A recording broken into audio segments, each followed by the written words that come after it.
Hello everyone and welcome back guys to episode, is it 79 or 69 or something around there?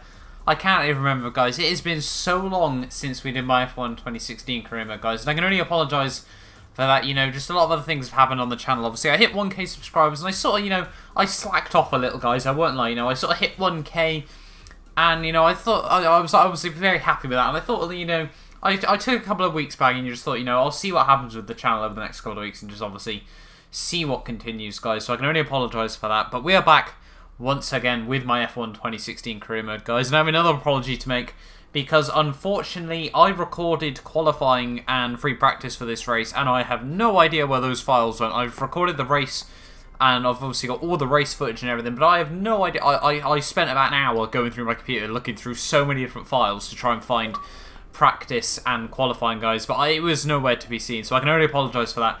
So we will only be having the race in this video today, guys. We can actually just see the resource points we did get from qualifying, I think that is right there. We actually only managed to get P10 in qualifying there, very, very disappointingly. I actually recorded this race about 2 weeks ago as well, and I edited it about 2 weeks ago, so this is almost like doing a live com, because I seriously do not remember what really happens during this race, guys. Obviously, I've got the timeline in front of me, but obviously this is going to be a very interesting race, obviously.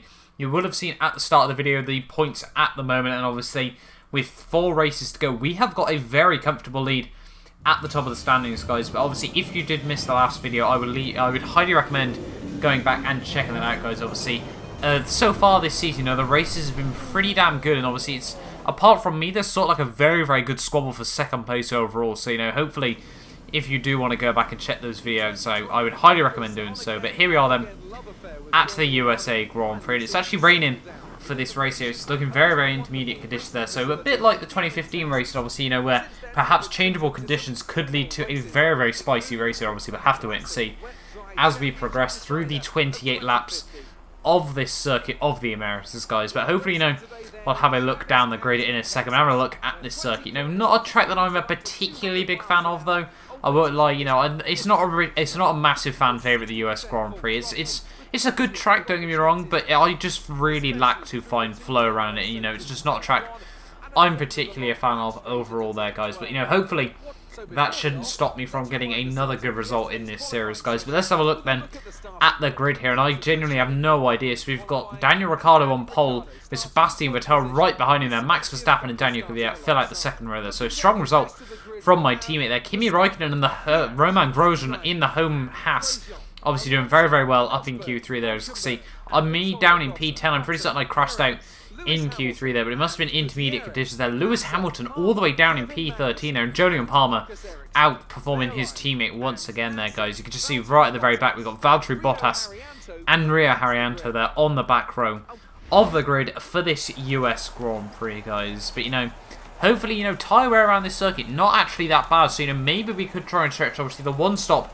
should be fairly easy, but, the game reckons it's going to get dry very, very quickly. So, obviously, we should be able to take those tyres to the dry stint, and then maybe we go onto a set of the hardest compounded tyres right through to the very end of the Grand Prix, guys. But obviously we'll have to wait and see what does happen in this race there. But obviously we're definitely just going to have to take one set of intermediates until the dry stage of this Grand Prix here. So hopefully it could get very interesting though. 28 lap race, and we're going to try and run, I think we're going to go with probably 27 laps worth of fuel for this race.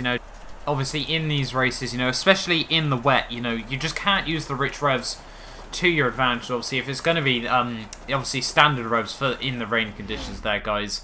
But let's move on then into the US Grand Prix. It's 3 lights, 4 lights, 5 lights for the US Grand Prix, round 18 of the season, and it's lights out and away we go. And Nico Hülkenberg absolutely flying there. I don't think it's actually he got a brilliant start. I got off to an absolutely terrible one as Jenson Button and Lewis Hamilton both look around my outside down towards the one that we're just going to try and have a look down the inside, being very, very cautious. Go down the inside of quite a few cars there. Up into P9 we go, as everyone gets pinched on the exit of the corner. We go right around the outside of just about everyone there. Up into P6 we go as we move past Fernando Alonso there. And we're up into P6 already there, so we've actually, after such a terrible start, we've actually been able to keep it clean and make up a few positions right at the very beginning of this race though. So we got Max Verstappen and Roman Grosjean there doing very, very well in that Haas car. If he sees one of the top guys have an engine failure, he could be looking at a podium in this Grand Prix. That's obviously, that'd be very, very good. Haas team, obviously, they did win the Singapore Grand Prix a few weeks back, guys. But obviously, since then, you know, that was very much just a very lucky race for those guys there. But coming down into the hairpin for the first lap of this race, and this is where the AI really struggle. They go right over the curbs on the exit of that corner. You can just see how much better drive we do get at the corner there. We think to look to the outside of Max Verstappen, but there's no way ever going to be able to squeeze around the outside there. We go right down the inside toward the next heavy braking zone there. We're going to file in behind Roman Grosjean there. Nearly hit the back of him there. Have to take evasive action there as we run wide into the corner there, and we do lose the place back to Max Verstappen there. So we do still hold on to P6 though after the start there, and obviously very, very happy with that to make up a good handful of positions on the very early stages of this Grand Prix. And by the end of lap 1 here, you know, we're still trying to line up a move on Max Verstappen if we can go for it, you know. Obviously ideal to obviously make all the positions that we possibly can very early on there. We can just see Sebastian Vettel obviously goes purple on the end of that first lap there, where we got good drive against Max Verstappen down towards turn 1. We go, and are we going to be able to guard the inside? We look past him. We also go down the inside of Roman Grosjean there as well. Make a double overtake there. Grosjean runs massively wide and loses the position to Verstappen there as well. So we've all just swapped around there, and over to now P4 I go in this US Grand Prix. Daniel Ricciardo, the next man on my hit list, and I think it's actually my teammate Danny Kvyat there, doing very, very well up in P2 now, as you can just see to the end of lap 2 here. Right behind Daniel Ricciardo, actually going purple in the middle sector there, and Sebastian Vettel not being able to run away at this early stage of the Grand Prix. But we dive it down the inside of Daniel Ricciardo there, run a little bit wide, but we squeeze him out wide even further there. And we do just, you know, park it on the apex, well, as close to the apex as we possibly could there. And we now move up into the podium positions here, so, you know, it's actually going quite well for me at this moment in time during this Grand Prix here. And next up on my hit list will be my teammate Danny Kvyat here, and, you know, hopefully he will just let me by. You know, I'm really in the championship fight, and he hasn't really got a huge amount to fight for at this moment of time. You know, he's sort of lingering down in P8 by himself though, but you just see Sebastian Vettel go fastest, and I go over a second quicker there as we go into the 1 minute 54s there. And now we're right behind my teammate Danny Kvyat there. We think about going for a move down the inside into turn 1 there, but we think better of it on the corner there. Run a little bit wide on the exit of the corner there, but you can just see that hasn't really lost us any time, as down towards the hairpin on lap 3 here, you know, the second hairpin on this American track, you know, and my teammate Kvyat runs massively wide over the curb there. You can just see how much extra speed and momentum we can get down this long back straight there. We go straight past him, basically by the time we got to the DRS zone. Nearly make contact with him there though, but, you know, with the slipstream though, Danny Kvyat will be able to try and have a look down the inside there. We think better of it. You know, you just let him go down the inside there, but he tries to park it ahead of me. And Daniel Ricciardo now out of this Grand Prix, and that can basically, he can kiss his championship hopes goodbye in all fairness now, because that has completely ruined him there. I take it it's just an engine blowout very early on in the Grand Prix though to have that. You know, Red Bull, you'd really think they could have had their reliability sorted, but you can just see an absolute plume of smoke there as Verstappen sort of has to guess where he has to go to try and avoid his teammate there. You know, Daniel Ricciardo out of this Grand Prix there, not exactly what he wanted, but now the virtual safety car has been deployed, and my teammate Danny Kvyat there has absolutely parked it. You know, the AI have a sixth sense when it comes to these sorts of things, and my teammate there braking far too early, and I have lost a little bit of my front wing here. You know, it's only yellow, so maybe, you know, it should be alright to carry on with, but we're going to try and maximise our run out of the final corner there, as the VSC is now ending and the green flags are out, and this has looked like it's going to work out absolutely brilliant for me, as we slipstream my teammate Danny Kvyat there, get really good run down towards turn 1 there, getting the braking nice and early into the corner there, make sure we don't run wide.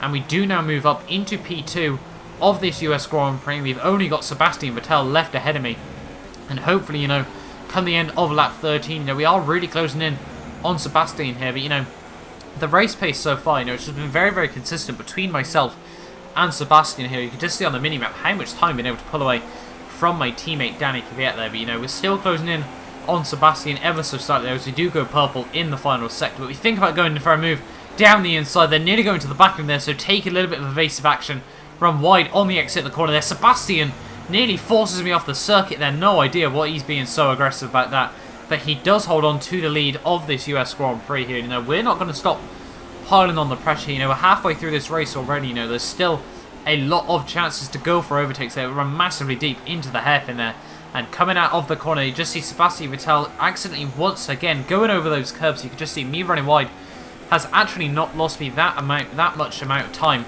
As you can see, coming down towards the third sector there, we go right round his outside. I know, go on the dirty side of the circuit there, but we do now make the move back up into the lead. But we run wide once again there, locking up the front wheels ever so slightly. But coming into the next corner, we will have the inside line. We're going to try and be a bit cautious with him. He tries to hook it up around my outside there, Sebastian Vettel. So we're going side by side through these next couple of corners there. They're coming into the double right-hander. He's hit my back end.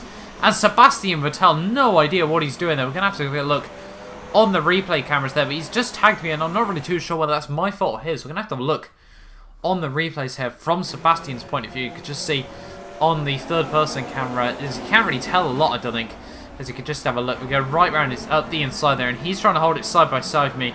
Coming into the next corner there is definitely contact, but that angle really doesn't help out much. We're going to have a look from Sebastian's third-person cam here and just see what has actually gone here. So coming out of the corner there, he's side by side still, and he tries to avoid the red paint on the inside there. Obviously very, very slippery, and just doesn't turn into the next part of the corner. You can just see he turns to right, on a left-hand corner there. Makes contact with my rear wheel here, and I don't know whether we're racing or ping-pong there. But Sebastian Vettel, I really feel, that's no fault of my own there. I gave him all the room in the world. But Sebastian there, going so defensive and just turning straight into me there. So that's bottled his second place overall. And that actually leaves me and my teammate, Danny Capure, here in the provisional 1-2 in this race here. We've actually got a sizable gap to Max Verstappen up in P3 here. So my teammate Capure, once and for all, finally actually having a good race out so far. He's been quite unlucky over the course of this season, guys. But come lap 23, we were at 75% tyre, as you could just see on the graphic.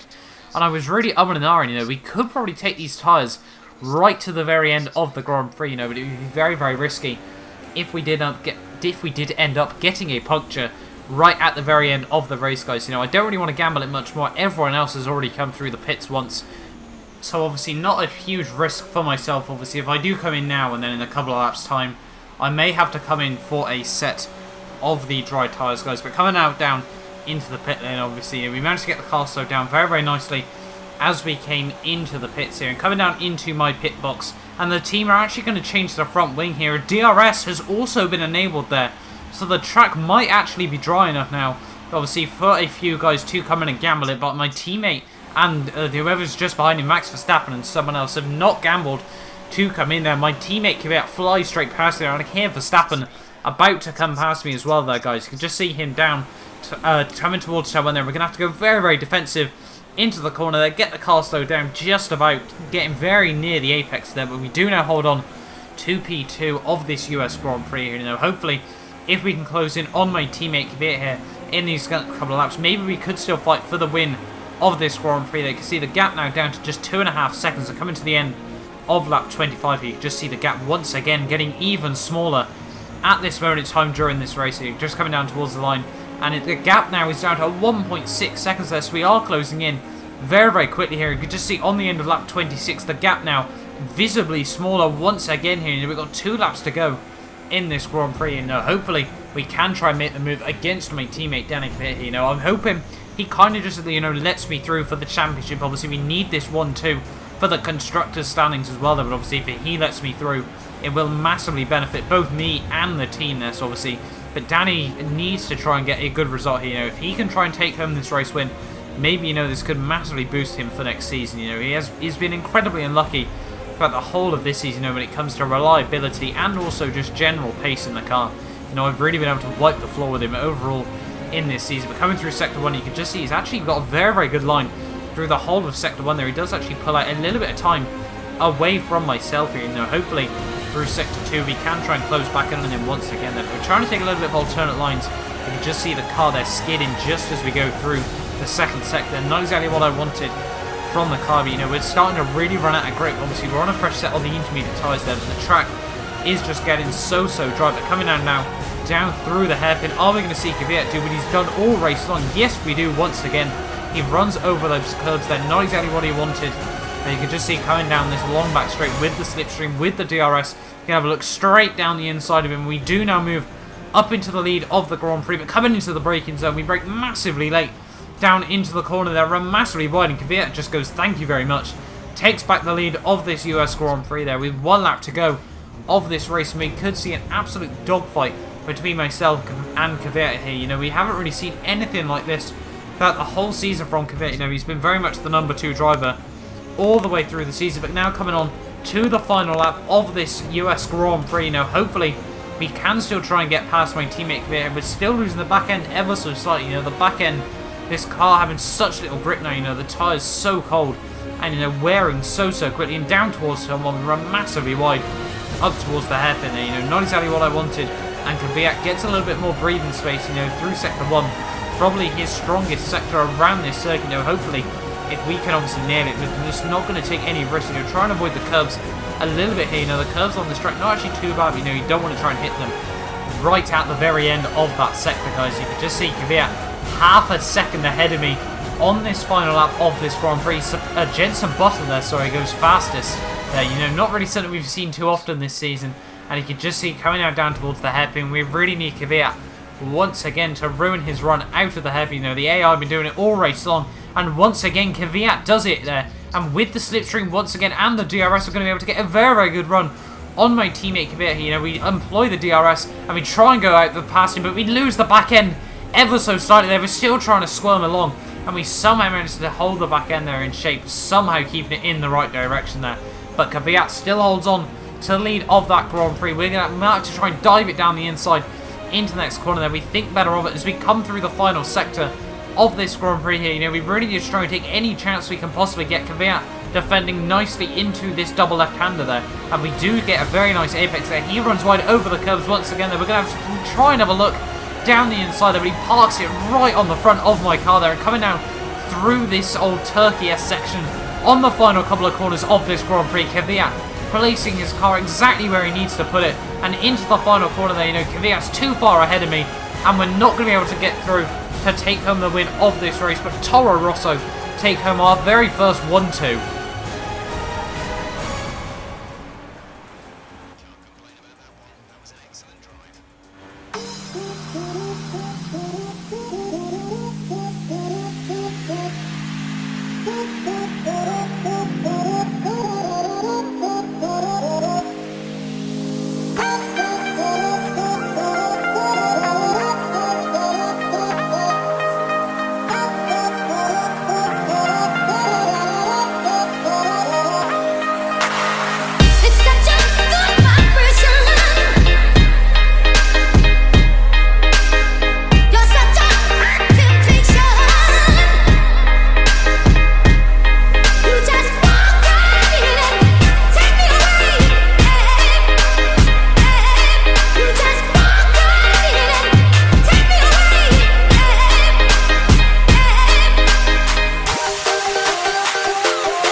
To round 69 overall of this career mode, guys, and my teammate Danny Capure finally takes home his very first race win in Formula 1 there. You know, I didn't exactly make it easy for him right at the very end there. You know, he was just able to defend from me right at the very end. Obviously, a couple of mistakes made by myself there, but Toro Rosso, we also take home a very well-earned 1-2. You know, quite crazy to think, you know, we've gone so well over the course of the season. I'm pretty certain we were leading the constructors going on into this race, guys, but obviously we couldn't really have asked for anything better there, obviously, after such a disappointing double retirement last time out. Obviously, you know, that's really been able to make up for it there. But Max Verstappen rounds out the podium there with Kimi Räikkönen 4th, Lewis Hamilton 5th, Grosjean there in the Haas car getting a very well earned 6th place there with Sebastian Vettel P7, Fernando Alonso 8th, Sergio Perez 9th, and Nico Rosberg down in P10 there. So we will have pulled out an absolutely huge amount of points over Mercedes there, and obviously Red Bull, with only Kvyat finishing the race there, will also been able to pull out a huge amount of points over those guys as well. So, you know, hopefully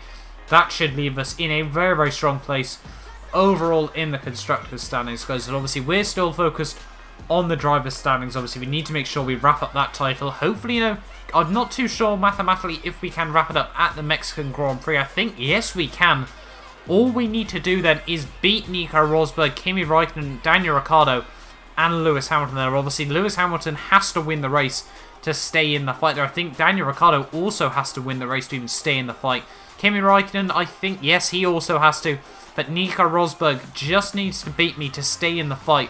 And obviously, that means, obviously, if we beat Nico Rosberg, and obviously we do finish, I think, higher than sort of, what, P8 are we looking at? Maybe even, sorry, P6. You know, we have won the title.